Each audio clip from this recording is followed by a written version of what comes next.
I want to talk about one of the most famous immigrants in U.S. history who came to America by a crazy twist of fate. If before the video is over you can guess, be sure to comment below.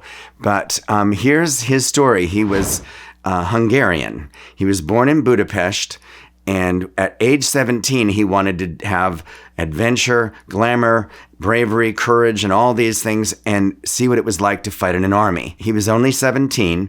He traveled to Vienna, the capital of his empire that he lived in, and he tried to join their army. And they looked at his eyesight and how frail he was and said no.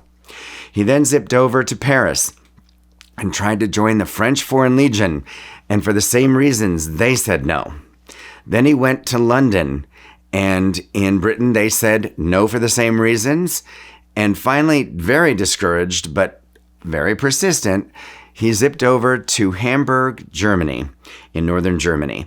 And he was trying to get in the German army, which he totally thought he could get into, and he spoke German, so he thought that was his in. But he was still skinny and practically blind, so they said no. But he overheard someone talking about an army, and this man from America was recruiting soldiers for the Union Army.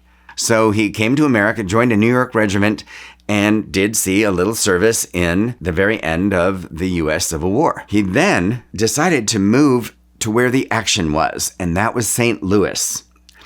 And so he went out to St. Louis, got involved in politics, got very, very disappointed and frustrated about the corruption that he was seeing. And so he eventually became a writer, a journalist, and actually owned a paper out in St. Louis. And then later on in his life, he was going to go to Europe by way of New York, and went to New York. And it turned out that he actually bought a newspaper while he was out there. And that newspaper is how he became really famous. And after his death, his estate started a prize for journalistic excellence. Later on, more literary excellence.